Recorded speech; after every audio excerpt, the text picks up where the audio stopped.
sobre COVID-19 que se lleva a cabo en el marco de los festejos del 44 aniversario de la Universidad de España.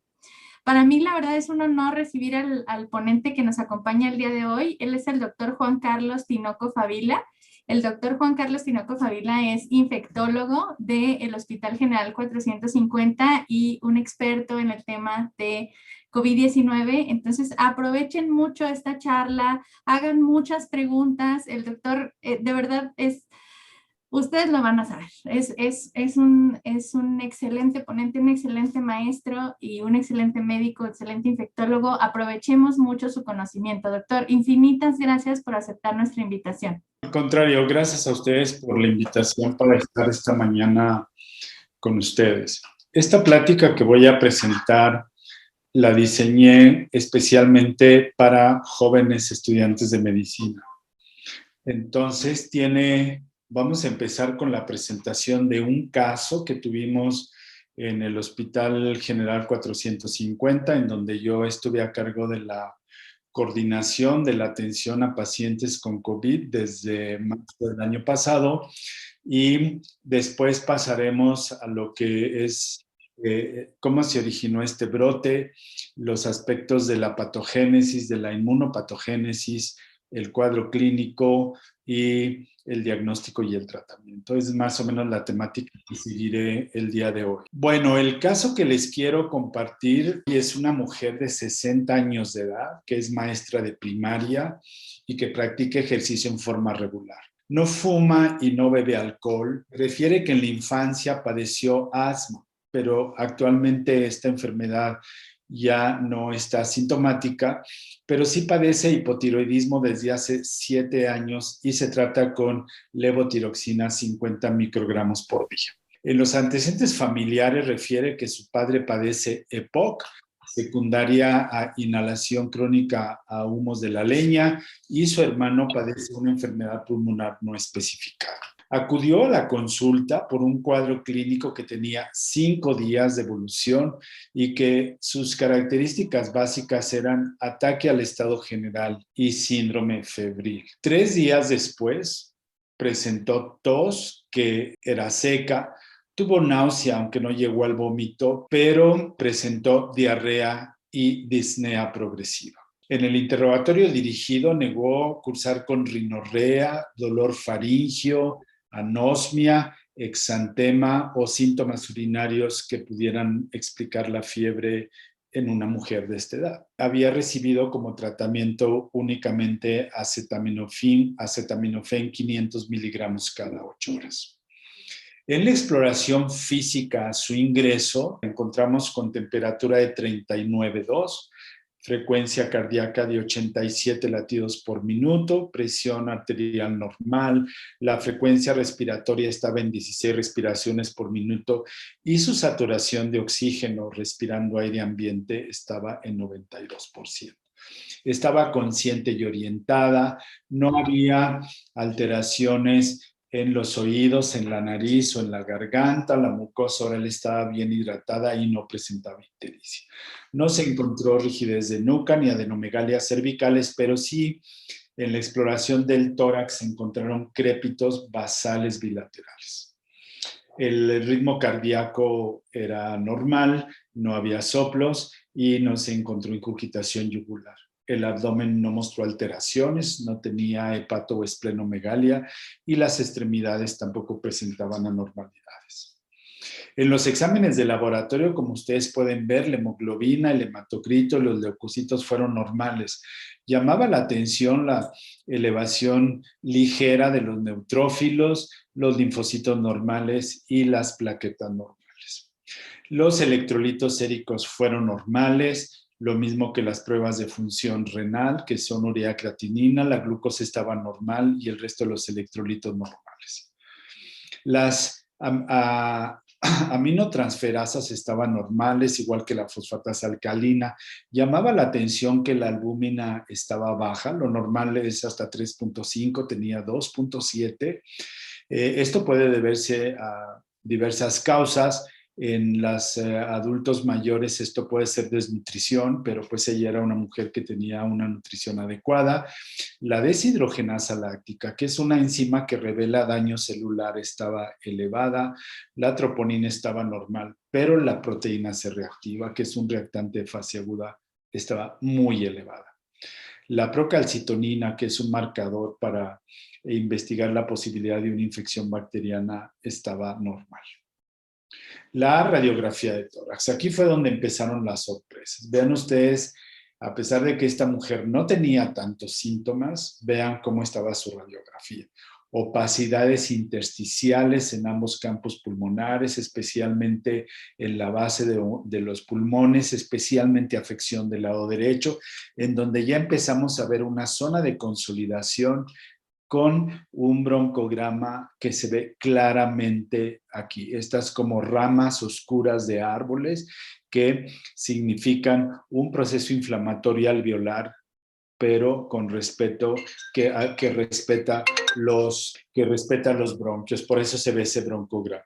No se observó derrame pleural o neumotórax y los grandes vasos y los contornos del corazón estaban normales, lo mismo que el mediastino. En base a los hallazgos en la radiografía de tórax, procedimos a hacer una angiotomografía computarizada de tórax por la posibilidad de que esta paciente presentara tromboembolia pulmonar, que es un evento que se ha descrito frecuentemente en los pacientes con enfermedad severa por COVID-19.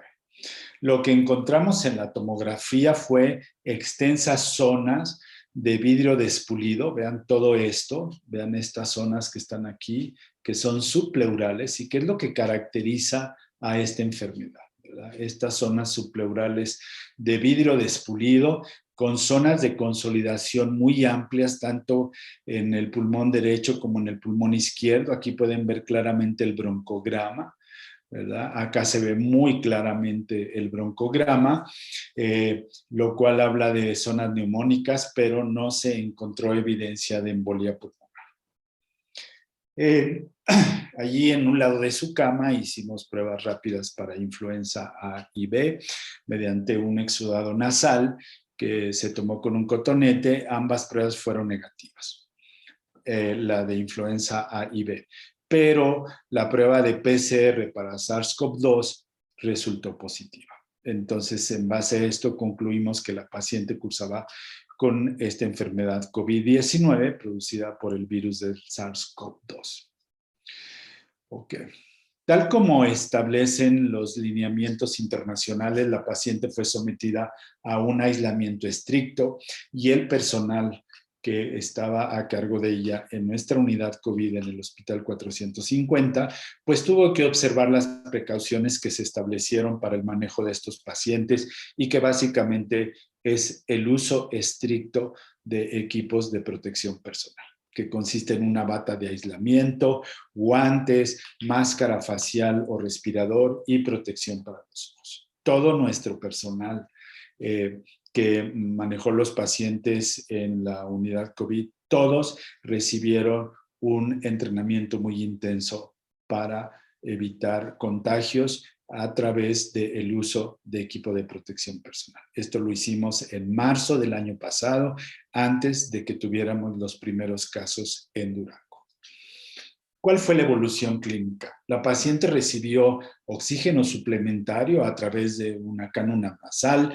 Inicialmente se le dieron 2 litros por minuto y logramos mantener la saturación en más de 92.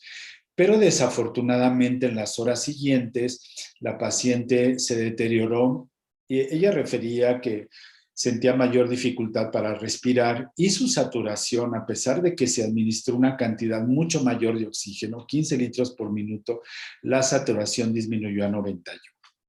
Con esto hicimos el diagnóstico de insuficiencia respiratoria hipoxémica. Esto nos dice que es hipoxémica, rápidamente progresiva en unas horas, ¿verdad? Y sospechamos síndrome de insuficiencia respiratoria aguda, que es el abordaje sindromático que utilizamos en estos pacientes, y entonces ante el deterioro decidimos intubarla y transferirla a la unidad de cuidados intensivos para brindarle apoyo ventilatorio mecánico. Esta es la radiografía de tórax cuando ya estaba en la unidad de cuidados intensivos. Esta es la inicial. Como ustedes pueden ver, hay un franco deterioro de la lesión pulmonar y prácticamente ya todo su pulmón está afectado, y esto sucedió apenas en unas horas. Los parámetros del ventilador, aquí se los puse como un ejemplo, porque es lo que estamos haciendo en todos los hospitales en todo el mundo, ¿verdad? Se ajusta el ventilador a un modo de asisto control por probable síndrome de insuficiencia respiratoria aguda, y usamos una estrategia que se llama de volumen corriente bajo y de protección pulmonar. ¿En qué consiste? En que el volumen corriente no es muy alto, apenas 6 mililitros por kilogramo por kilo de peso, por kilogramo de peso, de acuerdo a un peso corporal ideal. La frecuencia respiratoria se ajustó a 24 respiraciones por minuto. La fracción inspirada de oxígeno se ajustó a 30, porque en estos pacientes no hay que dar tanto oxígeno. El oxígeno puede tener un efecto deleterio y causar una lesión mucho más extensa. Y estos pacientes requieren de lo que llamamos PIP, o presión positiva al final de la expiración, y aquí usamos digamos, una presión media para tratar de vencer todas las zonas de atelectasia que este proceso infeccioso causa. La oxigenación de la paciente continuó empeorando y requirió de un aumento en el flujo inspirado de oxígeno, que como ustedes recuerdan, estaba en 30. En las siguientes 24 horas, posterior a la intubación, el índice de Kirby, que es la relación entre la presión arterial de oxígeno y el flujo inspirado de oxígeno, fue inferior a 150, lo cual habla de que la paciente está cursando con un grado moderado de síndrome de insuficiencia respiratoria aguda. Ante este deterioro, ¿verdad?, decidimos iniciar dexametasona intravenosa a razón de 6 miligramos diarios por el curso de los siguientes 5 días. La otra cosa que hicimos fue colocar a la paciente en decúbito prono, o sea, boca abajo, porque los pacientes mejoran mucho su oxigenación en esta posición. La paciente fue mejorando paulatinamente. 13 días después de que había ingresado y todavía conectada al ventilador, se nos presentó una neumonía que fue tratada con vancomicina y cefepima por 10 días. También administramos diuréticos tratando de disminuir el edema pulmonar. Ahorita vamos a ver la fisiopatología de eso, ¿verdad? Y bueno, afortunadamente la condición de la paciente mejoró progresivamente y fue extubada 23 días después. Para esta fecha, la paciente ya tenía mucho tiempo hospitalizada, había sufrido muchas agresiones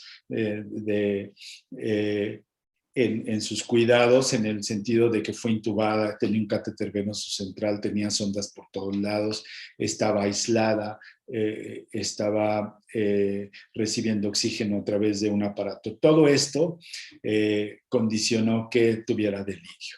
Esto es un evento frecuente en los pacientes adultos mayores en los hospitales y tiene su tratamiento específico, con el cual se resolvió lentamente en el caso que les estoy presentando.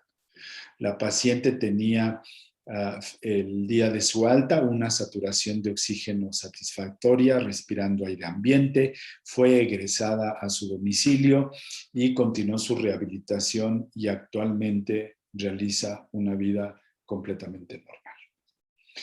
Entonces, este es un caso típico de COVID, como muchos, más de 300 casos que atendimos en la unidad de COVID del Hospital General 450. Y basado en esto, quiero platicarles qué es esta infección. Existen cientos de coronavirus en nuestro medio ambiente, pero 4 de ellos causan infecciones cada año, especialmente en los niños, y se presentan como faringitis de curso leve. Pero los coronavirus empezaron a ser parte del lenguaje médico y popular a partir de hace algunos años, cuando se presentó el brote de SARS-CoV-1, perdón, en Asia, en donde un coronavirus que se originó en los murciélagos y que tuvo como un hospedero intermedio a la civeta, causó un cuadro clínico de insuficiencia respiratoria con neumonía extensa y muchas personas en muchos países murieron. Sin embargo, el brote logró controlarse y no llegó a México, aunque sí a los Estados Unidos. Años después, hubo un brote en Arabia Saudita. Este se atribuyó a un coronavirus que se originó en los murciélagos y que usó como un hospedero intermedio a los camellos y se presentó en Arabia Saudita. Hay evidencia muy sólida de que los camellos que conviven estrechamente con las personas que residen en Arabia Saudita y que son, pues, como para nosotros los caballos en el campo, ¿verdad? Fueron la fuente de infección de una enfermedad que se llamó síndrome respiratorio del Medio Oriente y que también se presentó como una neumonía severa con una mortalidad muy elevada, 35%, pero que logró limitarse con las medidas que la Organización Mundial de la Salud dictó y está todavía presente, todavía se están reportando casos de MERS, pero ya en una forma muy limitada.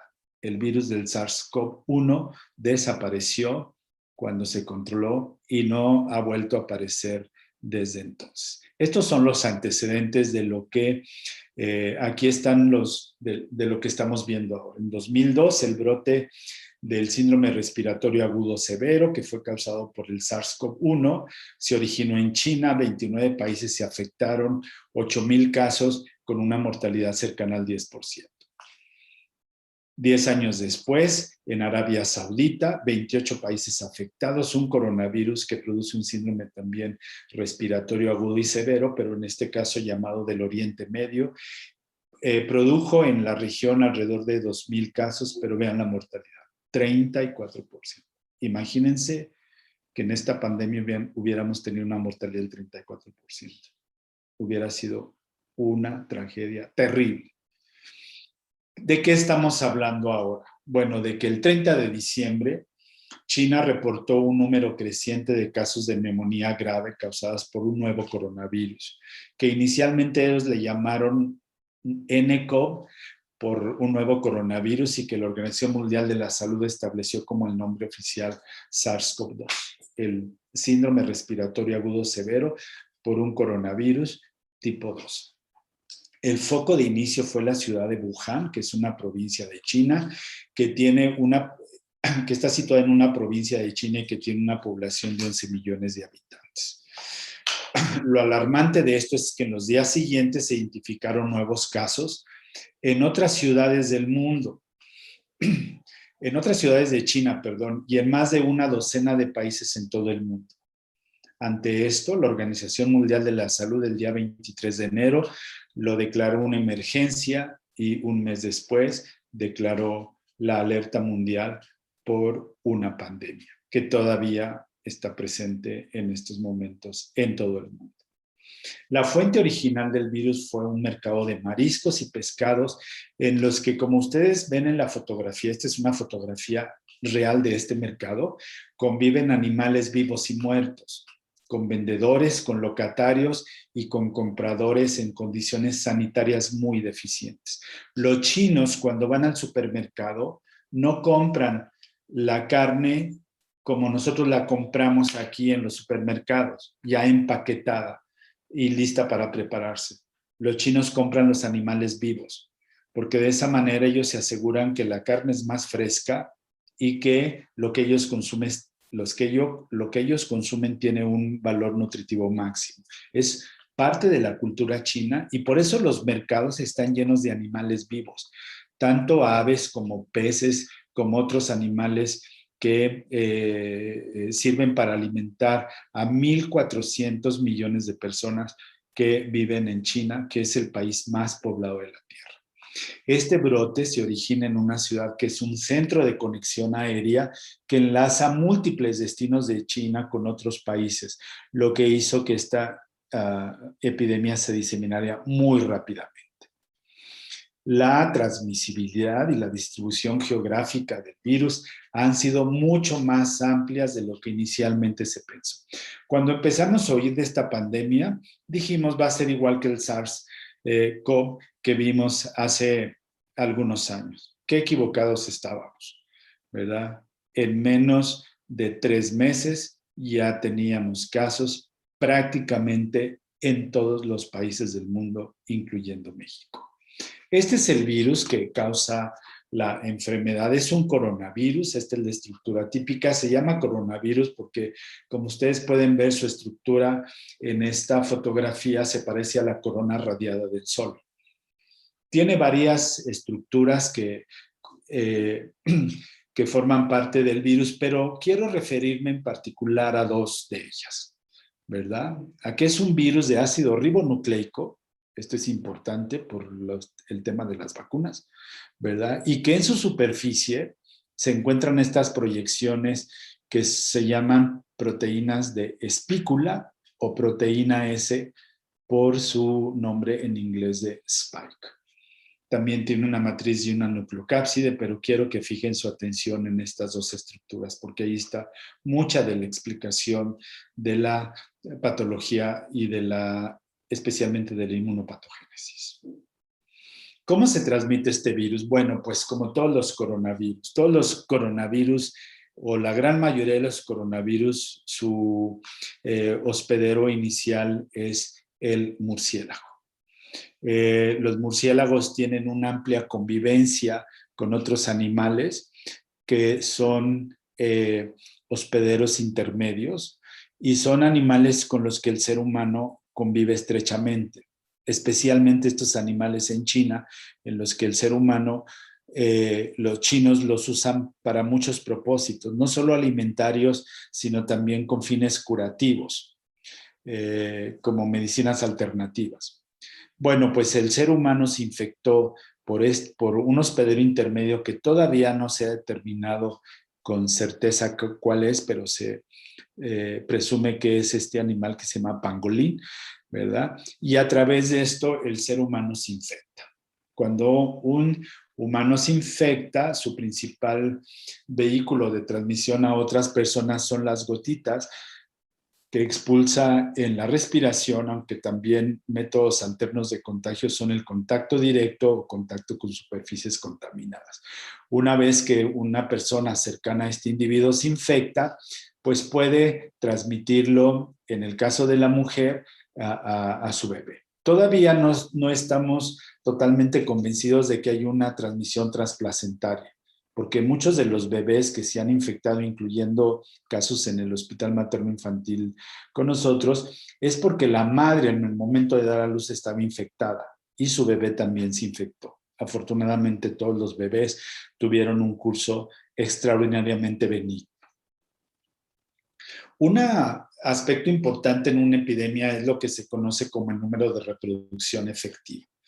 Este número indica el número promedio de infecciones adicionales que se causa a partir de un caso índice. Y aquí les pongo 2 ejemplos, o un ejemplo y el problema del SARS-CoV-2 para que entiendan este concepto. Este es el caso de la influenza. La influenza tiene un número de reproducción efectiva de 1, es decir, este individuo va a infectar a una persona, este individuo a una persona y este individuo a una persona, y así esta infección se va a diseminar. ¿Por qué sucedió lo que está pasando con el SARS-CoV-2? Porque un individuo infecta a 4 individuos. Estos 4 individuos afectan cada uno a 4 individuos. De tal manera que vean ustedes en un corto tiempo el número de personas que se han infectado a partir del caso índice. Porque el número de reproducción efectiva, aunque no está totalmente precisado todavía, calculamos que es de 4. Es muy alto. Hay una enfermedad que tiene un índice de reproducción efectiva mucho más alto que el SARS-CoV-2, que es el sarampión. El sarampión tiene un índice de reproducción efectiva de 18. Por eso hace 30 años tuvimos una epidemia tan grave de sarampión en jóvenes más o menos de la edad de ustedes que están en la Facultad de Medicina. Fue muy grave y esto se ha logrado evitar modificando los esquemas de vacunación en este país. 4 mecanismos se han descrito como los causantes de el daño del SARS-CoV-2 a las células. Lo primero que hace el SARS-CoV-2 es unirse al receptor de la ECA, de la enzima convertidora de angiotensina, y para esto necesita una proteasa que se llama proteasa transmembrana de serina S2. Esto significa todas estas letras. Esto lo hace para ingresar a la célula del hospedero y apoderarse de la maquinaria biosintética de la célula para sintetizar sus propias proteínas. ¿Por qué este virus es tan infectante? Porque se cree que comparado con otros coronavirus tiene una mayor afinidad por los receptores de la ECA2 y puede producir daño por efecto citotóxico directo, pero también por una alteración en el sistema renina-angiotensina-aldosterona. Fíjense ustedes que el sistema renina-angiotensina-aldosterona, su principal función es mantener la tensión arterial en cifras normales, pero los productos del sistema renina-angiotensina-aldosterona también tienen propiedades antiinflamatorias, asombrosamente. Entonces, si ustedes tienen daño en este sistema, esas propiedades antiinflamatorias se van a ver comprometidas. Y entonces el individuo, al infectarse con este virus, va a desarrollar un fenómeno inflamatorio muy extenso que afecta a muchos órganos, especialmente el pulmón. Otro de los mecanismos que se han descubierto es que produce daño al endotelio. Ustedes pueden ver aquí un vaso sanguíneo. Recuerden que los vasos sanguíneos están cubiertos por un endotelio, pero cuando este endotelio se daña, los factores de la coagulación se ponen en contacto con los desencadenantes de la coagulación, que es el factor tisular, y se empieza a formar redes de fibrina en la que quedan atrapadas las plaquetas. Esto también origina una liberación de citocinas que van a producir un daño muy extenso, como vamos a ver. Y el cuarto mecanismo sería una desregulación de la respuesta inmune, en la que básicamente observamos linfopenia, especialmente a expensas de las células T, problemas con el interferón. La inmunidad innata se transforma en un fenómeno hiperactivo, sin nada que lo regule, y ocasiona el síndrome de liberación de citocinas o tormenta de citocinas, que es lo que produce todo el daño que vemos en estos pacientes tan graves. ¿De qué depende el daño en los órganos? Pues depende de qué tantos receptores de la ECA2 se encuentren en los diversos tejidos. Y es que aquí vean, todos los tejidos tienen receptores de la ECA2, pero hay algunos que tienen mucho mayor densidad de receptores. El que más tiene de todos los tejidos es el intestino delgado. Por eso se presenta diarrea en esta enfermedad. Los testículos también tienen una alta concentración de receptores y hasta hace poco tiempo no se había descrito ningún cuadro clínico, pero ya hay publicaciones relacionadas con esto, con el daño que produce en testículos este virus. Hay también receptores en el tejido adiposo. Imagínense, los individuos obesos pues tienen muchísimos densidad de receptores, por eso a los obesos les va tan mal en esta enfermedad. Y vean, el pulmón no tiene tantos receptores, pero es un órgano que se daña muy gravemente. La afección pulmonar es consecuencia de que este virus tiene un alto tropismo por el tracto respiratorio, en donde se encuentra en ciertas regiones o en ciertas células una expresión elevada de receptor de la ECA2, pero baja en comparación con otros tejidos, como les mencioné anteriormente. La afección de este virus afecta a células epiteliales de las vías aéreas, incluyendo los neumocitos tipo 2 del parénquima pulmonar, que son esenciales para que nosotros podamos respirar, pues son los que producen el surfactante a nivel del alveolo. Y esto es lo que sucede a nivel pulmonar. Miren ustedes, en esta parte de la diapositiva quiero mostrarles a ustedes la estructura normal de un alveolo. Aquí ven ustedes las células del epitelio alveolar tipo 1 y aquí los neumocitos tipo 2. Recuerden que estas células producen el surfactante que está cubriendo al alveolo para que podamos respirar. Este es un espacio que está libre. Aquí llega el aire y se hace el intercambio gaseoso con la sangre arterial que está en la vecindad de esta estructura. Esta estructura, como ustedes pueden ver, está totalmente íntegra. Es un vaso sanguíneo que tiene al endotelio íntegro, es un alveolo que tiene sus células íntegras. Si esta estructura está íntegra, entonces no se puede inflamar y no se puede coagular, porque la sangre está circulando libremente y no hay ningún fenómeno o alteración en el endotelio que desencadene la coagulación. Y la otra cosa es que la integridad vascular impide que una cantidad excesiva de líquido pase al espacio alveolar, produciendo edema pulmonar. Entonces, la integridad vascular evita el edema, el efecto antiinflamatorio evita la liberación de citocinas y el efecto anticoagulante por la pura estructura sin daño evita que la sangre se coagule. Porque estos son justamente los tres fenómenos que se presentan en el pulmón cuando se infecta a una persona con el virus del SARS-CoV-2. Vean, el daño más importante está en el neumocito tipo 2, ya no produce surfactante, pero también hay daño en la célula tipo 1 del epitelio alveolar. Entonces, la integridad vascular se rompe. Aquí tenemos la pérdida de la integridad.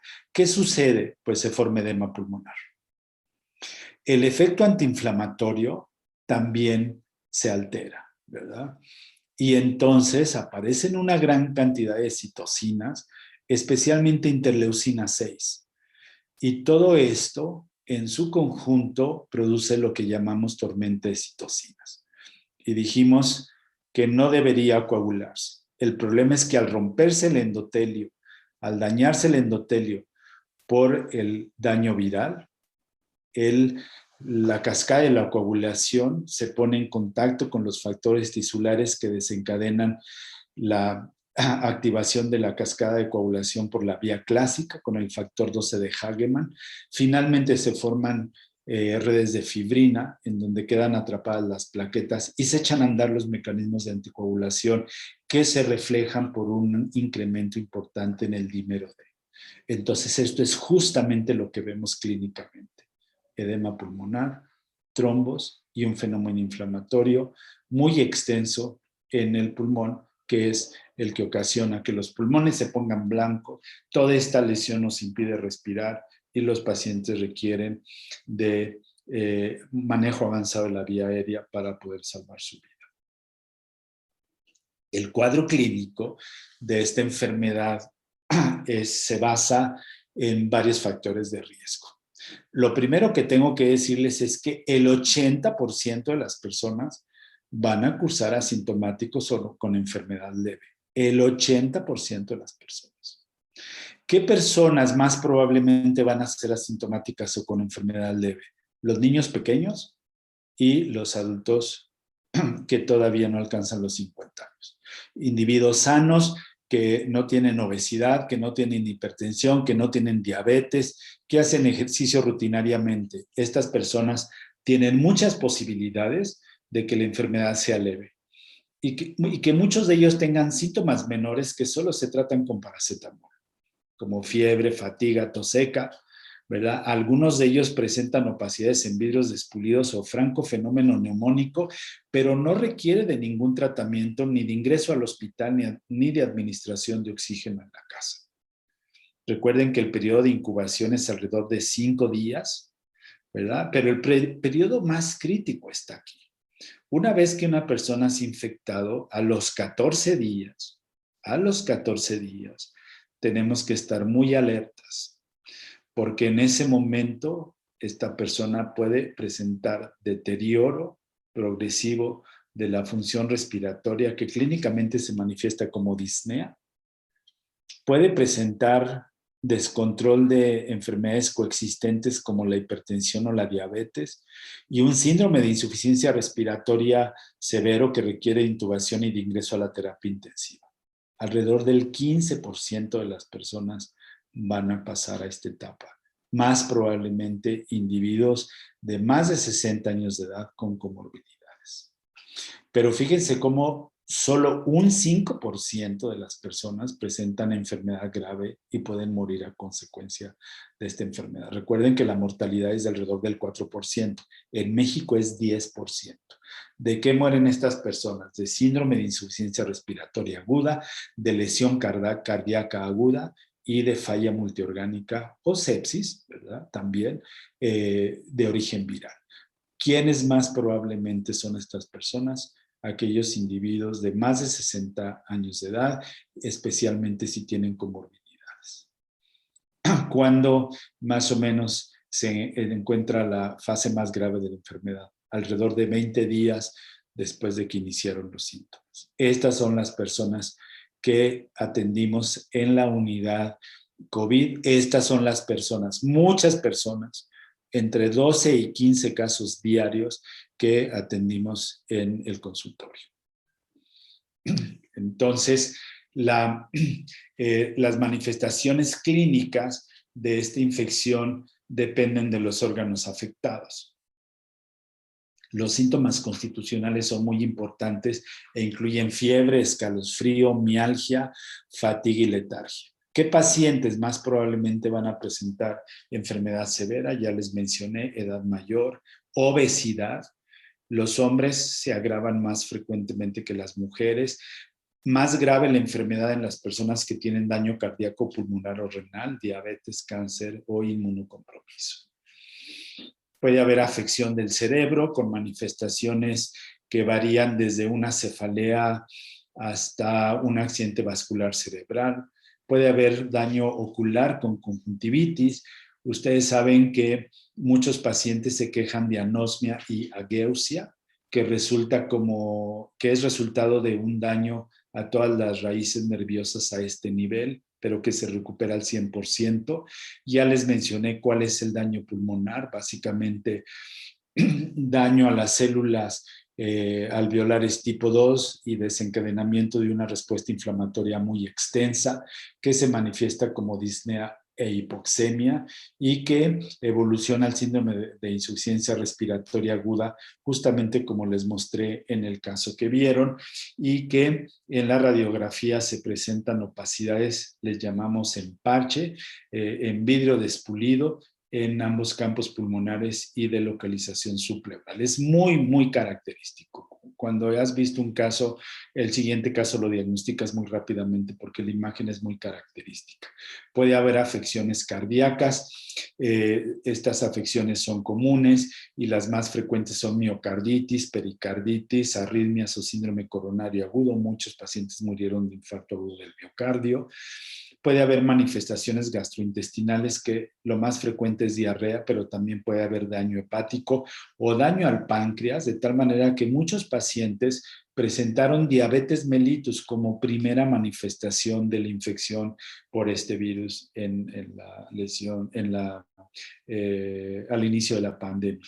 La lesión renal es frecuente y muchos de los pacientes graves requieren de que les practiquemos diálisis. Existe evidencia histopatológica de que hay un daño glomerular muy extenso. También puede haber manifestaciones hematológicas y vasculares, básicamente manifestadas por fenómenos trombóticos que pueden ser a nivel venoso, a nivel arterial. Pero fíjense que si les ponemos catéteres a estos pacientes, también se trombosan los catéteres. Es impresionante cómo los catéteres que estábamos usando en la hemodiálisis también se nos coagulaban. Por eso estos pacientes tienen que manejarse con dosis muy altas de parina. Manifestaciones dermatológicas que las hemos visto cada vez más frecuentes, ¿verdad? Que puede variar desde un exantema hasta perniosis acral. ¿Cómo es el abordaje diagnóstico de estos pacientes? Pues básicamente es clínico, requiere una historia clínica rápida para no exponerse mucho a la infección, pero muy precisa, ¿verdad? Necesitamos saber hacer preguntas directas hacia puntos directos y no exponernos demasiado a una persona que esté enferma y que está expulsando una gran cantidad de virus. Una exploración clínica también rápida, pero cuidadosa, ¿verdad? Y exámenes de laboratorio que incluyen una citología hemática, medición de reactantes de fase aguda y todos los parámetros que miden la coagulación. Muchos de ellos, como por ejemplo el dímero D o la ferritina o la proteína C reactiva, tienen valor pronóstico muy importante. Una radiografía de tórax, ¿verdad? Pero nosotros preferimos usar la tomografía porque es mucho más sensible. Miren ustedes, aquí están las opacidades en vidrio despulido subpleurales y aquí hay una consolidación basal derecha con broncograma. Aquí lo ven claramente, lo cual nos está hablando de un fenómeno neumónico. ¿Cómo hacemos el diagnóstico? Pues a través de una PCR. Es la única prueba que sirve para hacer el diagnóstico. Las pruebas serológicas no sirven absolutamente para nada para hacer el diagnóstico.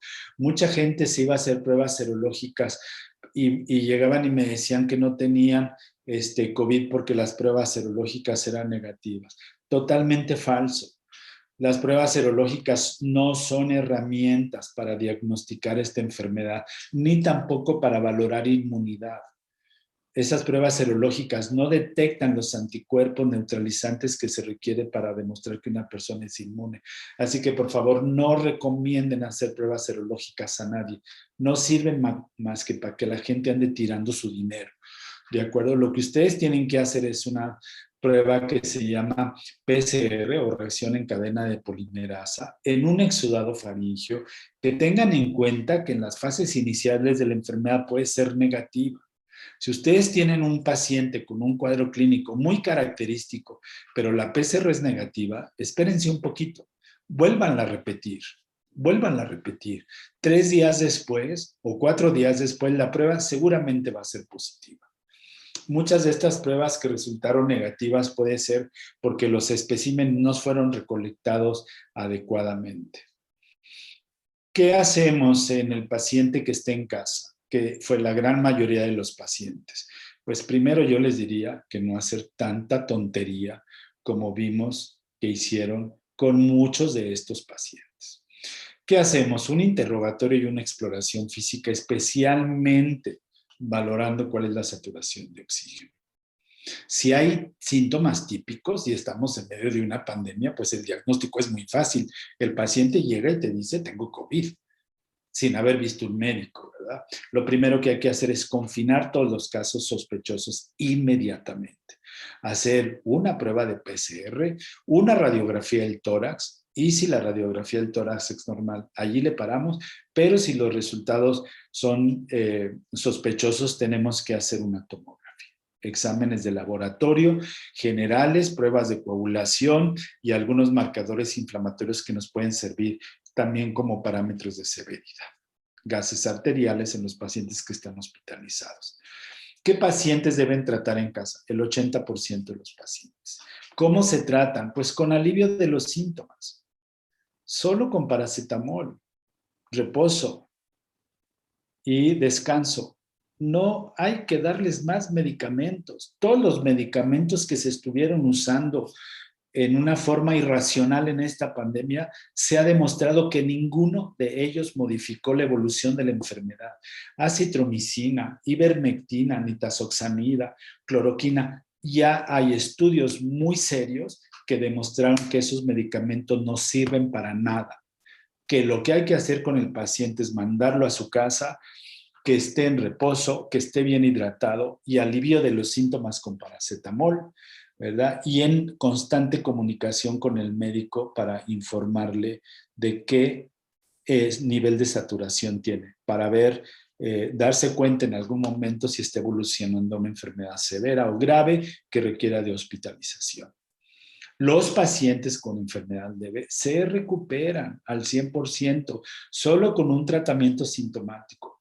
Yo traté a muchísimos pacientes en forma ambulatoria en su casa con enfermedad moderada y en todos los casos a los pacientes les fue muy bien.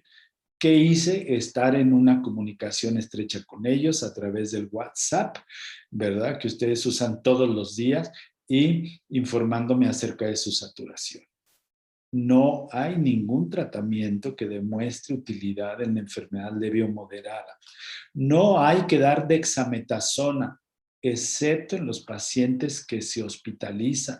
Su uso en enfermedad leve o moderada en el hogar puede ser muy grave. De hecho, algunos pacientes que tuvieron un curso grave fue porque médicos sin ninguna ética y sin ningún conocimiento les prescribieron dosis muy altas de dexametasona. Y de hecho, algunos de los médicos que murieron se automedicaron dosis muy altas de dexametasona y llegaron al hospital muy graves y murieron en las horas siguientes. Muchos compañeros. Miren, esta es una receta de un paciente. Este paciente me habló el 20 de octubre del 2020. Era domingo, recuerdo. Eran las 12 del día. Y me llama el paciente para decirme que tiene COVID. Él tenía enfermedad leve, pero empezó a tomar lo que este médico le recetó, que es un urgenciólogo, y entonces, por efecto tóxico de todo lo que le prescribió, que no se necesitaba, el paciente se puso muy mal. Vean la dosis de dexametasona que le dieron. 16 miligramos intramuscular, dosis única, cuando todas las guías dicen que les des no más de 6 miligramos intravenosos cada día. 16 miligramos. Ivermectina, que no sirve para nada. Acitromicina, que no sirve para nada. Doxiciclina, un antibiótico que no se necesita. Nitazoxanida, que no sirve para nada. Estos son antiparasitarios. Este es un macrólido y luego su jarabe para la tos. Cortisona inhalada, un antiinflamatorio, omeprazol, la neomeludina, que ya debería estar proscrita en México, le dio un anticoagulante, atorvastatina y todo lo demás, broncodilatadores, para un paciente que tenía síntomas mínimos. El paciente se puso muy grave por los medicamentos que este médico le prescribió. Y así estaban las recetas de muchos médicos, incluyendo especialistas. Espero que ahora que ya tengamos las publicaciones de muchos estudios que han demostrado que esto no sirve para nada, los médicos tomen conciencia y dejen de prescribir esta cantidad irracional de medicamentos en personas que tienen enfermedad leve o moderada. Los pacientes hospitalizados se manejan de una forma muy diferente. Los pacientes graves requieren oxígeno, ¿verdad? Intubación, ya les mostré, quizá antibióticos, ¿verdad? Y algunos medicamentos, ¿verdad? Que están disponibles en nuestro medio y otros que no están disponibles en nuestro medio. Por ejemplo, ¿qué no está disponible en nuestro medio? Remdesivir. En nuestro medio no administramos anticuerpos de plasma convaleciente, a pesar de que hicimos un intento de echar a andar un estudio junto con la doctora Edna, pero no fue fácil. Nosotros usamos dexametasona, usamos tocilizumab y usamos heparina. Y ahorita les voy a decir cómo trabajan estos medicamentos. ¿Cómo se podría terminar con esta pandemia? Tenemos que seguir con las medidas de control social. Va a haber más medicamentos, ¿eh? Hay medicamentos que están ahorita en estudio, que están en fases muy avanzadas y que probablemente para fines de año ya los tengamos en uso. Ustedes saben ampliamente que existe una campaña extensa de vacunación progresiva de grupos de riesgo en México que ha ido lentamente por motivos logísticos, pero también por falta de vacunas, porque no hay muchas vacunas y tampoco se consiguen tan fácilmente. Pero yo creo que ahí vamos. Yo en ese sentido estoy optimista. Vamos a ver cómo es que actúan los medicamentos. Miren, este es el ciclo vital del virus SARS-CoV-2. Vamos a ver rápidamente de qué se trata. El virus primero se tiene que unir a través de su proteína S al receptor de la ECA y tiene como correceptora a la proteasa transmembrana de la serina. Esta proteasa se encarga de decapitar este vástago para que se pueda unir al receptor de la ECA. ¿Para qué quiere el virus ingresar a la célula para apoderarse de toda su maquinaria sintética de proteínas y sintetizar sus propias proteínas, porque los virus son partículas que no tienen vida propia y no tienen mecanismos de reproducción propios. Se fusiona, libera su RNA y entonces este RNA es leído por los ribosomas en el retículo endoplásmico rugoso y ahora ya empieza a sintetizar el RNA del virus en lugar del RNA de la célula. Entonces, recuerden que las proteínas son cadenas peptídicas, ¿verdad? Que necesitan ser cortadas en ciertos sitios para que alcancen el tamaño necesario para que se ensamblen y se genere una nueva partícula viral. Eso lo hace esta proteasa que está aquí, esa es la que corta, aquí está el ribosoma, aquí está leyendo la cadena peptídica y le dice aquí te corto para que las proteínas se queden exactamente el tamaño necesario para que se puedan ensamblar y generar por un proceso de exocitosis y maduración una nueva partícula viral que va a ir a infectar otras células o que va a ser liberada al exterior para infectar otros individuos. Ese es el ciclo vital del virus y no es tan complicado entender. Pero lo más importante o el segundo aspecto importante de este ciclo es que hay un fenómeno inflamatorio que ya les mostré, en donde las células presentadoras de antígeno, que ustedes saben que son los monocitos, los macrófagos y las células dendríticas, ¿verdad? Presentan los antígenos a la célula CD4 a través del complejo mayor citocompatibilidad clase 2. La célula CD4 reconoce estos antígenos y activa la respuesta inmune de una forma exagerada.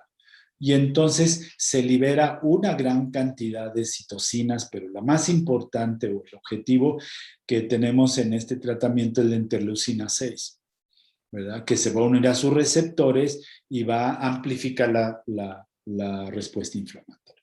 ¿Para qué necesito conocer todo esto? Todos estos conceptos de inmunopatogénesis que parecen muy complejos. Pues necesitas conocerlos para poder entender cómo funcionan los medicamentos en esta enfermedad. Vamos a ver cómo funciona. Bueno, primero anticuerpos neutralizantes. Los anticuerpos neutralizantes provienen de plasma de pacientes convalecientes o son fabricados en el laboratorio y se unen a las proteínas virales, especialmente a la proteína S, para evitar que se une al receptor de la ECA2 y de esta manera el virus pueda ser depurado más fácilmente. Tenemos a un medicamento que está ahorita en estudios clínicos que se llama mesilato de Comostat, que es un inhibidor de proteasa específico de esta proteasa transmembrana de serina. De esta manera, aunque el virus se una a su receptor ECA, no habrá quien decapite a la proteína S y la unión será imperfecta y el virus no podrá infectar a la célula blanca. Tenemos por otro lado la dexametasona, ¿verdad? Que usamos ampliamente en los pacientes graves, como ustedes vieron en el caso, que es básicamente por su efecto antiinflamatorio. Recuerden que el esteroide más potente, que el antiinflamatorio más potente que tenemos son los esteroides. Tenemos también a los bloqueadores de los receptores de la interleucina 6, como el tocilizumab, que lo usamos para tratar de detener la respuesta inflamatoria. Y finalmente tenemos este inhibidor de polimerasa, de esta polimerasa que corta los virus aquí, que es el remdesivir, que todavía no está en México ampliamente disponible. Si ustedes lo consiguen en Estados Unidos y lo usan en un paciente, les cuesta aproximadamente 450,000 pesos un tratamiento completo. Estas son las vacunas. No quiero que se fijen en todo, nomás quiero decirles que la eficacia de las vacunas, vean, está en este renglón. 94, 95, 70, 66, 89 y 90. O sea, son vacunas muy buenas. ¿Para qué sirven estas vacunas? Pues fíjense que sirven mucho más para evitar la enfermedad grave. Miren, prevenir enfermedad grave, 100%, 90%, 100, 85, 100, 100. Entonces, para esto sirven las vacunas. Para evitar que tengamos una diseminación muy amplia del virus, pero sobre todo para evitar que nuestros hospitales se llenen de personas graves. Y la otra cosa es que las vacunas tienen que ser seguras. Miren los efectos adversos, son muy poquitos. La prensa le ha dado mucha difusión a los eventos adversos, pero no ven todas las personas que nos hemos vacunado y que no hemos tenido ninguna molestia más que el dolor en el sitio de la inyección. Son vacunas muy eficaces, son vacunas muy seguras y su eficacia principal está en evitar que las personas se mueran de esta enfermedad.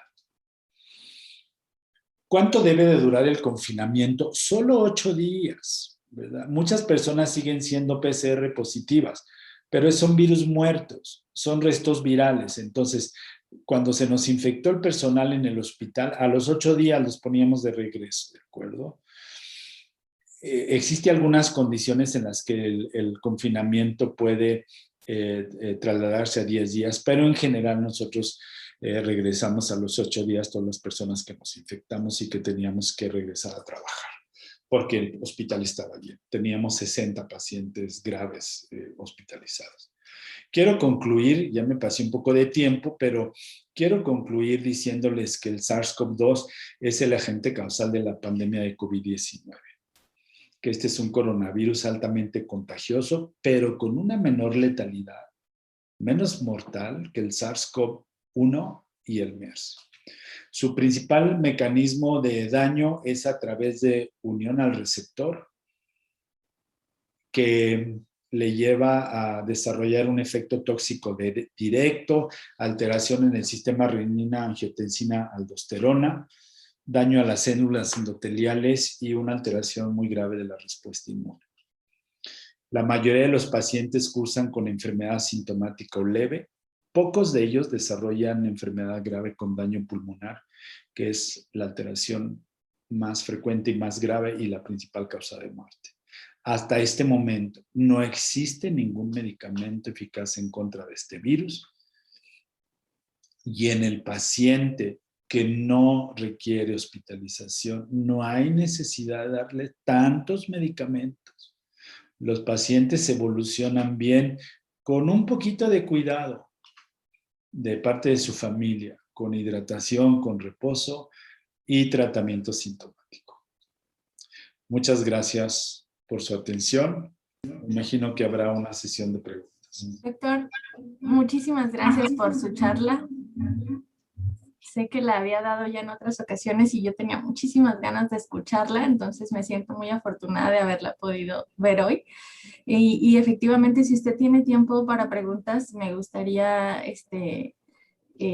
escuchar algunas preguntas de los asistentes. Estoy a sus órdenes, todas las preguntas que quieran hacer. Sé que tienen muchas preguntas. El doctor Daniel Hernández tenía 3 preguntas, creo que ya me las compartió por WhatsApp. Daniel, si quieres hacérselas directamente al doctor, por favor. Gracias, doctora Edna. Doctor Tinoco, muchas gracias por su plática muy interesante. Mire, tengo algunas preguntas. Se calcula que en México, dada la velocidad de vacunación diaria oficial, tardaremos alrededor de unos 300 días en llegar a lo que mal llamado inmunidad de rebaño, pero vamos, inmunidad de grupo. ¿Qué implicaciones tiene esta ola de semáforos verde para la contención y vuelta a picos de contagio si no realmente tenemos suficiente protección? Sí, mire, yo creo que no tenemos todavía efecto de la inmunidad colectiva, como causa, producida por la vacuna como causa del decremento de casos. ¿Okay? Yo creo que el decremento tan importante que hemos tenido en Durango, ¿sí? Por ejemplo, ahorita en el hospital, en la unidad COVID, tengo 6 pacientes de 60 que teníamos en enero y febrero. 6 pacientes tenemos ahorita, ¿de acuerdo? Entonces, este decremento que estamos observando, y le hablo de la ciudad de Durango porque pues es donde yo ejerzo y donde hemos visto directamente a los pacientes, pero también este fenómeno está sucediendo en otras ciudades. Este fenómeno es porque hay mucha gente que ya se infectó, ¿sí? En enero y febrero se infectó una gran cantidad de gente en Durango. Usted sabe que fuimos de los estados que tuvimos el mayor número de casos junto con Chihuahua en enero. O sea, tanta gente se infectó que definitivamente desarrollaron inmunidad, ¿de acuerdo? Y esta se está viendo, digamos que, incrementada porque tenemos ya, me parece que cerca de 300,000 personas vacunadas al día de hoy, especialmente grupos de riesgo como adultos mayores. Ya estamos vacunando a los maestros, casi todos los médicos ya se vacunaron. Estamos en eso. Entonces, me parece que eso es lo que está ocasionando que en Durango hayamos tenido ya un descenso muy importante. Pero pues la alerta no debe de ser pasada por alto, ¿de acuerdo? Todavía creo que no es recomendable que nos olvidemos de ciertas medidas como distanciamiento social, uso de cubrebocas e higiene de manos, para tratar de amortiguar una posible tercera ola que se puede presentar en cualquier momento. Ojalá que no, ¿verdad? Pero no podemos estar seguros. Me dijo que tenía 3 preguntas, creo. No sé cuáles sean Bueno, sus... si me dan chance de hacer una más, para no Sí, acaparar el usted tiempo. hágalas con confianza, no se preocupe. Ok, estábamos viendo en la diapositiva de eficacia de vacunas que, bueno, todas tienen una eficacia general y una eficacia para evitar casos graves. No vi ahí la información de la CanSino, que es la que se está usando como base de protección en aulas.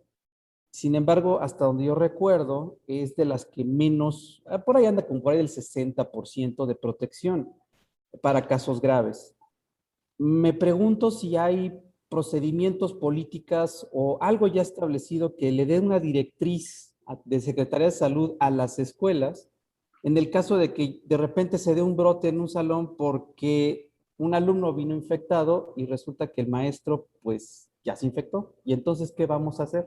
Mire, esta tabla que le mostré a usted la hizo uno de los residentes de la Universidad de Emory en Atlanta y él me la compartió. Cuando él hizo esta recopilación de los datos, la vacuna china todavía no había publicado su trabajo en Lancet. Si usted ve, nada más está la vacuna Sputnik y las vacunas de Estados Unidos. La vacuna de AstraZeneca. Entonces, pero más o menos la vacuna china tiene el mismo comportamiento que las otras vacunas. Recuerden que las vacunas en esta enfermedad no necesitan ser 100% eficaces. Con 60% de eficacia vamos a lograr el efecto de inmunidad comunitaria que andamos buscando cuando vacunemos al 80% de las personas en el país, ¿de acuerdo? Entonces no se necesita el 100%, especialmente en los adultos las vacunas es raro que alcancen una eficacia de el 100%. Por ejemplo, las vacunas de influenza, cuando bien nos va, alcanzan una eficacia de 60%, por ejemplo, ¿de acuerdo? Entonces, sin embargo, lo que se está haciendo ahorita es usar las vacunas disponibles, entre ellas la vacuna china, las vacunas de Pfizer. Hoy se libera ya por primera vez las dosis de AstraZeneca que se están ya fabricando en México en laboratorios Leomont para distribuirla en México y en América Latina. No sé si lo leyeron en el periódico, pero a partir de hoy ya se cristalizó este proyecto que está patrocinado por la Fundación Carlos Slim, y vamos a tener más vacunas, ¿de acuerdo? Entonces, la idea es tener vacunados a la mayor parte de la población para principios de agosto y podamos regresar todo mundo a clases. Ahorita va a ser parcial, ¿verdad? Las escuelas privadas, en las universidades solo algunas carreras, especialmente las de medicina, veterinaria y odontología, me parece. Va a ser paulatino, ¿de acuerdo? Entonces, las escuelas públicas, que son las que manejan el mayor número de niños, todavía se va a detener un poquito, y se hará poco a poco y tendremos que estar muy alertas acerca de la ocurrencia de brotes, ¿de acuerdo? Pero recuerden una cosa, que los niños, si se infectan, muchos de ellos son asintomáticos, ¿de acuerdo? Entonces, la posibilidad de que tengamos brotes sintomáticos en los alumnos son muy poquitos. La posibilidad es que el maestro se infecte, ¿verdad? Y desarrolle síntomas. Entonces, ellos van a ser, digamos, como nuestros objetivos de monitoreo para eventualmente detectar si hay circulación del virus en ciertos grupos, ¿verdad? Genoveva Santiago tiene levantada la mano. Sí, muchas gracias por esta conferencia. Muchas gracias a la universidad por darnos la oportunidad de incrementar nuestros conocimientos. Doctor, yo tengo dos preguntas. Una de parte de mi compañero Eduardo Cantú, que tiene problemas con su comunicación. Y él está preguntando por qué la dexametasona solo se usa en casos graves. Ok, mire, esta es una pregunta muy importante. Vamos a suponer que usted se infecta con el coronavirus, ¿ok? Y al quinto día, usted tiene fiebre, malestar general, dolor muscular y anosmia, ¿de acuerdo? ¿Quién va a ser el encargado de que su enfermedad no progrese a enfermedad grave? En una persona como usted, que me imagino que es una persona sana, que no tiene comorbilidades y que por el factor edad no está en riesgo. ¿Quién va a ser el responsable de que usted no evolucione a enfermedad grave? Su sistema inmunológico, ¿de acuerdo? Y si yo a usted le doy 16 miligramos de dexametasona, ¿verdad? Los esteroides son medicamentos inmunosupresores. Por eso los usamos en las enfermedades autoinmunes, ¿verdad? En situaciones de brotes de lupus, de artritis reumatoide, les damos esteroides en bolos a los pacientes para que el sistema inmune baje a su mínima expresión y evitar el daño al órgano. Bueno, pues eso estoy haciendo yo con usted. Deprimiendo su sistema inmunológico, impidiendo que la defienda de este virus e incrementando la posibilidad de que usted desarrolle enfermedad grave, cuando en un curso natural y en un tratamiento sintomático, usted debería de haber cursado con síntomas leves que se resolvían en los próximos 5 o 7 días. Por eso no se le debe dar dexametasona a los pacientes que están en casa, porque muchos de ellos tienen posibilidades de solo con tratamiento sintomático evolucionar a la mejoría. Y si uno los inmunosuprime con estas dosis tan descabelladas que les fueron administradas a los pacientes, entonces el sistema inmune se deprime y no hay quien los defienda. Esa es la razón. Muchísimas gracias. Y tengo otra pregunta. Adelante. Por ejemplo, en las personas que ya dieron positivo a la enfermedad y cursaron con una enfermedad de tipo leve, ¿se considera, están recomendando que la vacunación se lleve a cabo? ¿O se puede considerar que esa persona, pues ya su cuerpo está teniendo en su memoria, pues ya la manera de combatir la enfermedad? Sí, no, todas las personas que tuvimos COVID nos tenemos que vacunar. Todas las personas que tuvimos COVID nos tenemos que vacunar. ¿Ok? No puede uno asegurar que la enfermedad le haya dejado totalmente inmune, ¿de acuerdo? Los anticuerpos que se generan en contra del SARS-CoV-2 son de muchas variedades. Algunos se llaman anticuerpos inespecíficos y otros se llaman anticuerpos neutralizantes. Si usted desarrolló una buena cantidad de anticuerpos neutralizantes, usted puede asegurar que es totalmente inmune al virus. Pero no hay forma de que usted sepa si esos anticuerpos que usted desarrolló por una infección leve realmente la están protegiendo. Entonces, como una medida de salud pública, yo quiero asegurarme que usted está protegida con una herramienta que tengo que se llama vacuna, ¿verdad? Entonces, aunque usted haya cursado con enfermedad leve o moderada, las personas que hayan cursado con enfermedad leve o moderada deben de vacunarse, porque de otra manera no vamos a detener esta pandemia. Jesús Ojeda. Adelante, Jesús. Buenas tardes, doctor. Gracias, doctora Edna. Mi pregunta es, ¿por qué si hay mayor número de receptores ECA2 en el intestino, porque genera mayor manifestaciones clínicas en tejidos pulmonares y por ende, entonces las medidas de prevención tendrían que ser dirigidas a higiene por desechos fecales. Sí, también es una muy buena pregunta, ¿eh? Yo prefiero enfermarme del intestino que del pulmón, Jesús. ¿De acuerdo? Porque pues el pulmón lo necesito para respirar.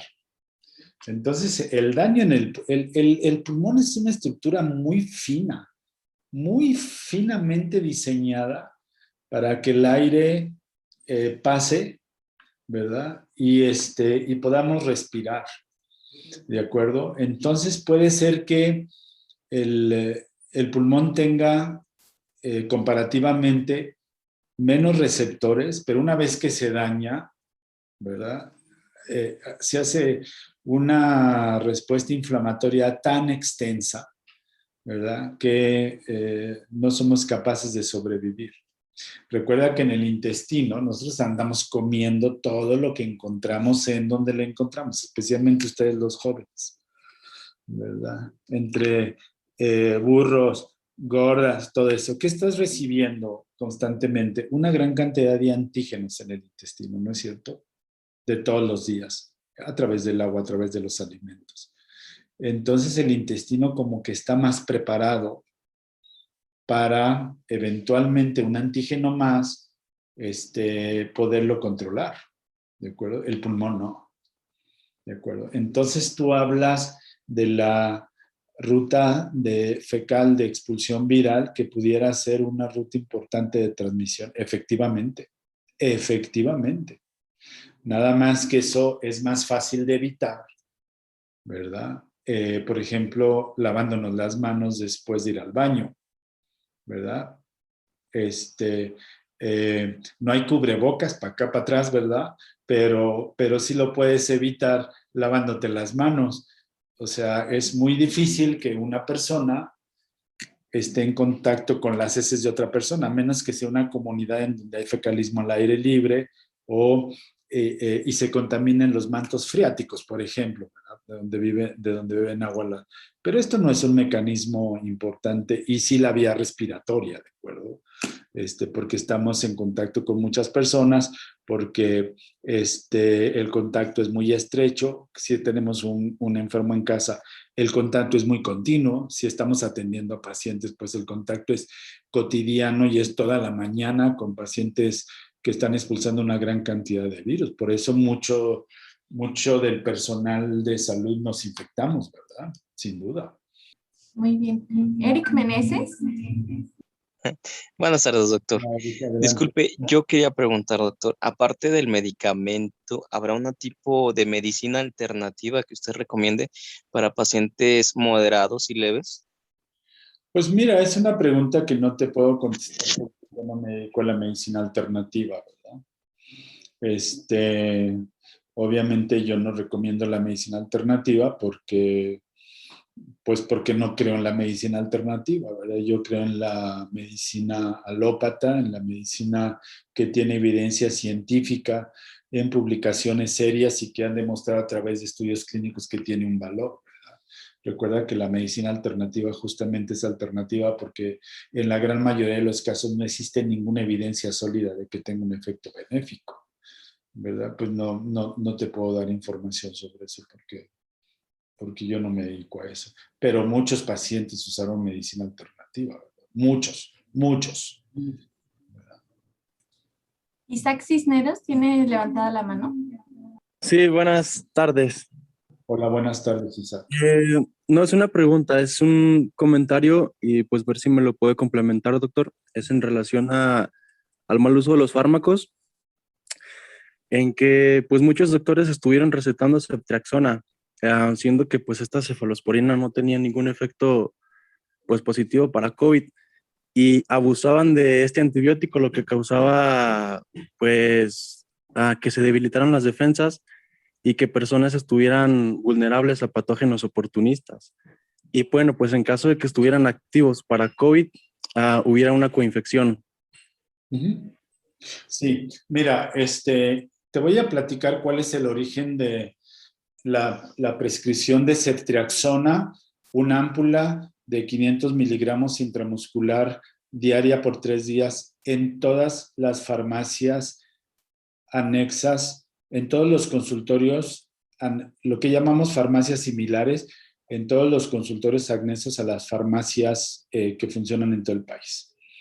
Mira, hace muchos años, un grupo de infectólogos y de expertos en salud pública que estábamos trabajando en resistencia bacteriana, entre los cuales me encontraba yo, a través de un estudio que publicamos, se observó que la resistencia a los antibióticos en México estaba creciendo de una forma impresionante, especialmente a fluoroquinolonas, donde en este momento, pues, cerca del 80% de las cepas de Escherichia coli son resistentes a fluoroquinolonas.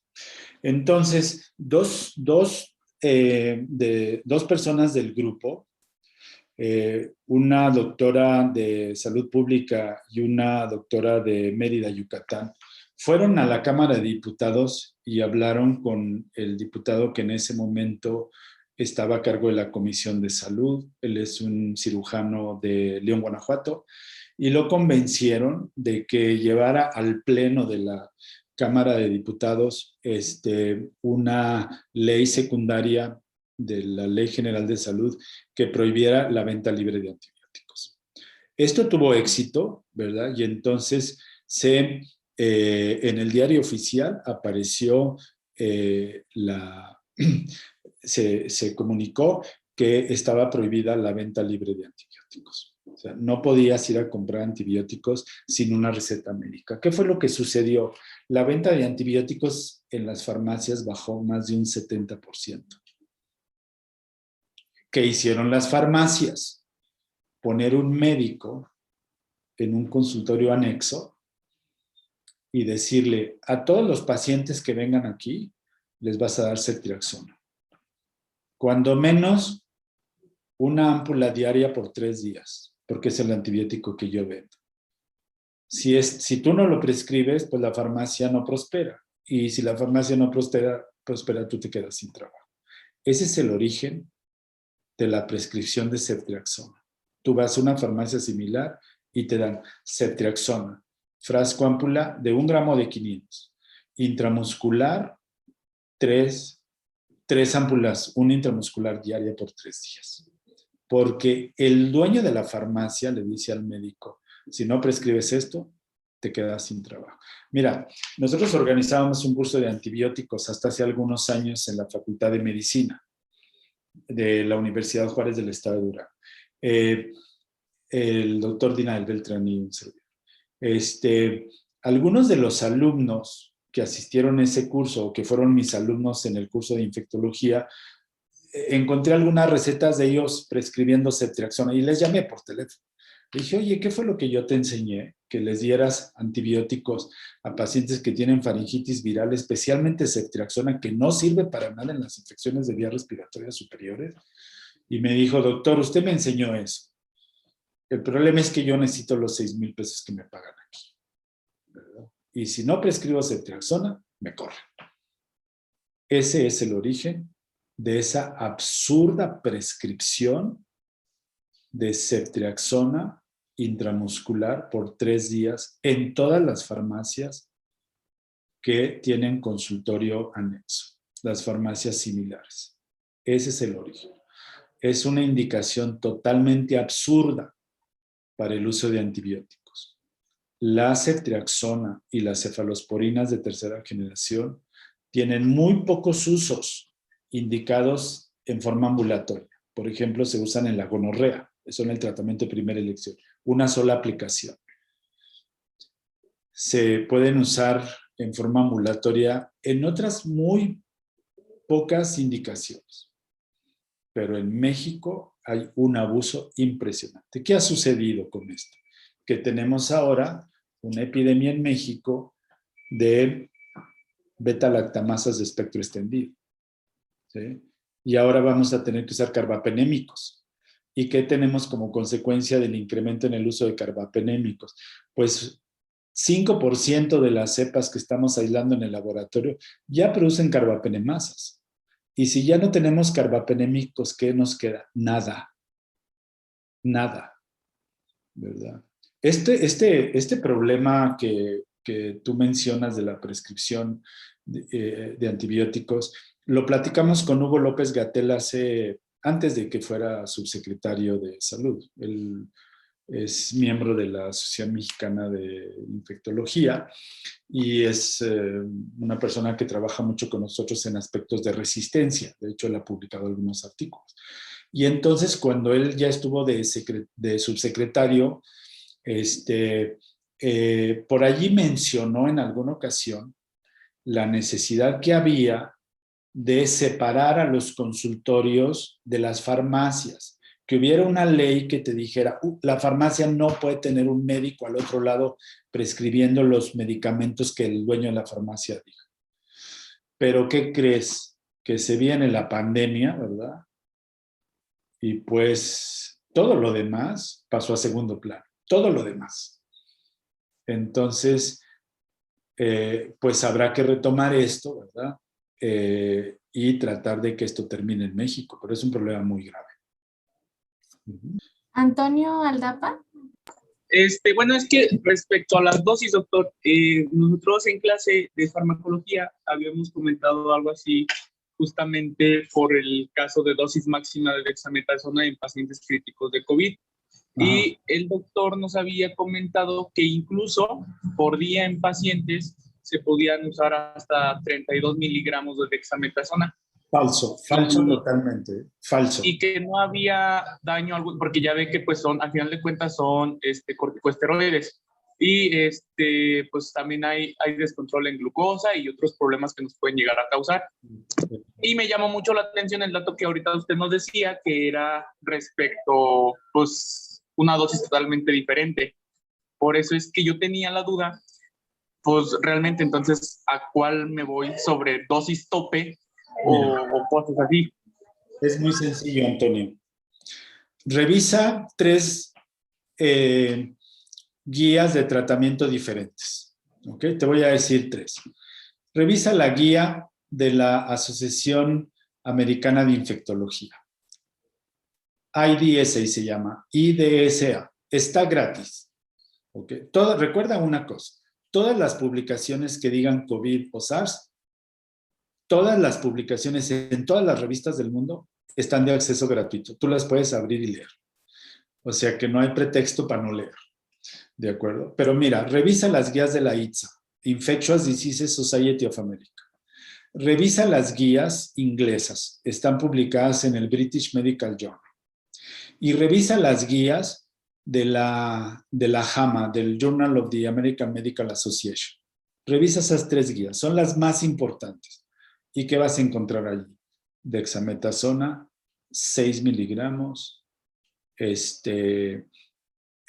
intravenosos por 5 días. ¿Por qué? Porque es así. ¿Ok? Recuerda que estas personas que generalmente acaban en el hospital tienen diabetes, como tú mencionaste. Recuerda que estas personas tienen hipertensión, como tú mencionaste. ¿De acuerdo? Y lo que vas a hacer con esas dosis tan altas de dexametasona, ¿verdad? Que no las usamos ni siquiera en meningitis, ¿verdad? Que no las usamos ni siquiera en meningitis, que es donde tienen su máximo uso. Lo único que van a hacer es descontrolarte la glucosa y descontrolar la hipertensión. Te platico rápidamente el caso de una alumna de la Facultad de Medicina de la UGED, ¿verdad? Alumna mía de 6º semestre de medicina. Sus papás, que viven en Vicente Guerrero, empezaron con síntomas de COVID, síntomas leves. Su mamá padece diabetes, su papá padece hipertensión. Y ella decidió darles dexametasona a dosis altas. Les dio 8 miligramos intramusculares en la mañana, a mediodía y en la noche. 3 días después, el papá estaba hospitalizado con una crisis hipertensiva y la mamá con cetoacidosis. Por poco y los mata a los 2. Entonces, no, esta enfermedad no es para jugar, ¿verdad? Esta enfermedad debe uno saber cómo se trata.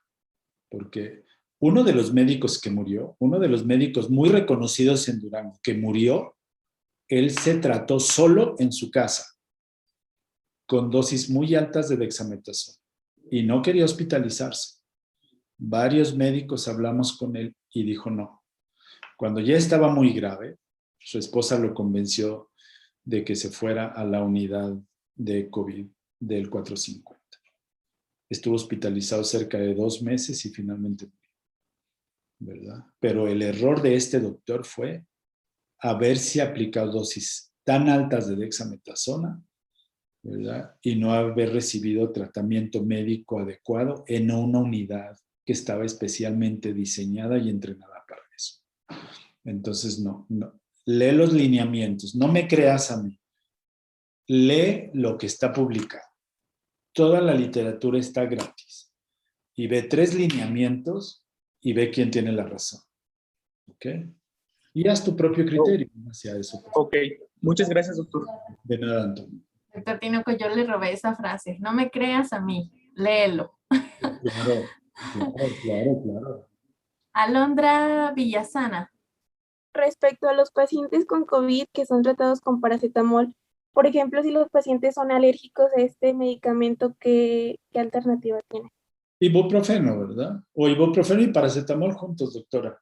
Algunos pacientes dicen, doctor, es que el paracetamol no me baja la fiebre. Pues tome ibuprofeno junto con el paracetamol, ¿verdad? Son los 2 antiinflamatorios más recomendados. Muy bien, bueno, pues me voy a tomar la atribución de hacer la última pregunta, doctor, porque no quiero quedarme con esta duda. Doctor, ¿qué onda con las cepas mutadas? La cepa de la India, la cepa de Chile, la cepa de Reino Unido. Usted sabe perfectamente por qué se lo pregunto. Motivo de otra plática de 1 hora de duración. Que presentar en fecha próxima. No, okay. Estoy trabajando en una presentación, porque ahorita les digo por qué. Pero a ver, básicamente, ¿qué es lo que está sucediendo? Que este virus, como todos los virus, se está presentando mutaciones. Recuerden que los virus están mutando constantemente. Pero recuerden una cosa muy importante. Cualquier mutación tiene un costo para el virus, ¿de acuerdo? Lo que llamamos su fitness. Si pierde una proteína, también va a perder capacidades, ¿verdad? Por ejemplo, perdió una proteína para pasar, que lo hace pasar desapercibido por el sistema inmunológico. La pérdida de esa proteína tiene consecuencias funcionales para el virus. O sea, los virus tampoco pueden estar mutando constantemente, ¿de acuerdo? Porque pierden fitness, no sé cómo se dice en español, nunca he encontrado la palabra, pero como pierden capacidades, ¿de acuerdo? Entonces, pero la cosa preocupante ahorita es que esta pandemia se pueda prolongar porque estén apareciendo mutaciones que no puedan ser neutralizadas por las vacunas.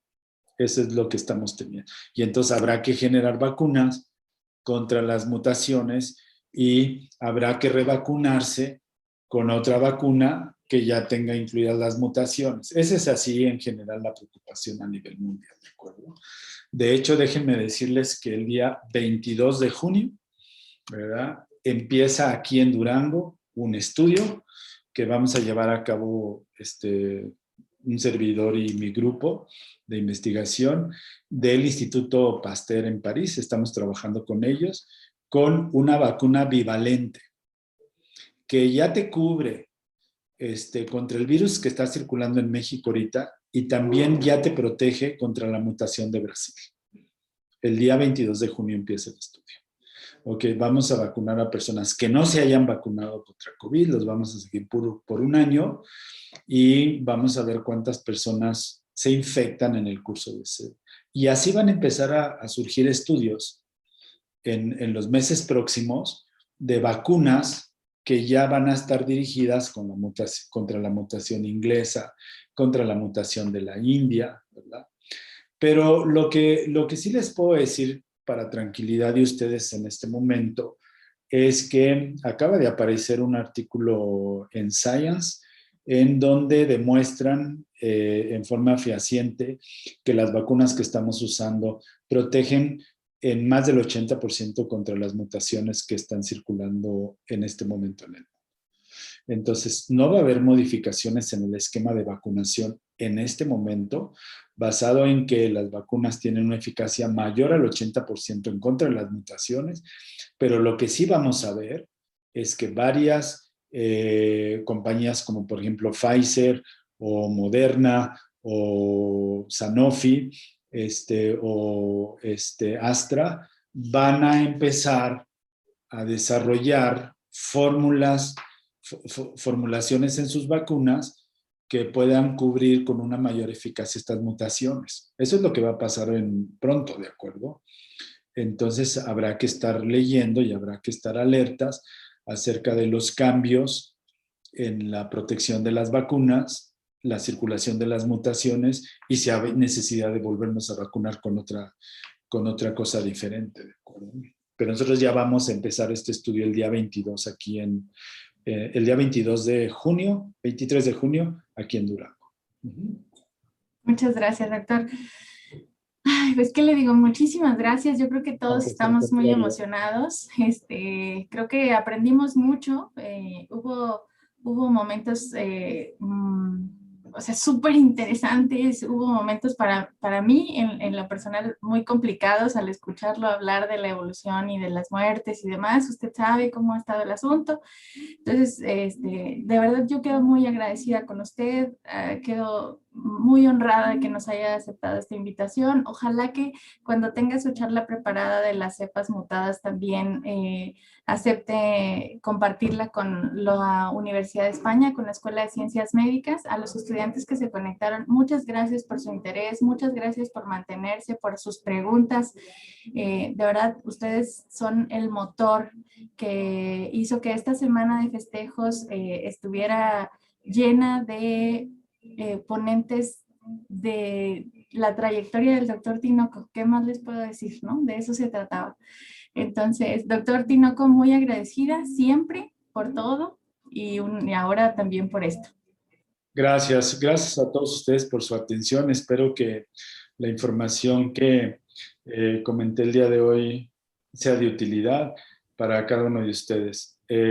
Les deseo una buena tarde y estoy a sus órdenes. Siempre que me inviten, con todo gusto participaré en cualquier sesión que tenga como objetivo difundir conocimientos médicos actuales, especialmente en los estudiantes de medicina. Porque pues, son los que nos van a curar cuando ya traigamos el Alzheimer y todo eso, ¿verdad? Entonces tenemos que preparar bien a los médicos para que para estar en buenas manos cuando los necesitemos, ¿verdad? Y este país necesita médicos bien preparados y soy un aliado de la educación médica y siempre que me inviten estaré dispuesto a participar con ustedes. Muchas gracias por su atención. Gracias, doctor Tinoco. Gracias a todos. Los despedimos. Excelente día para todos.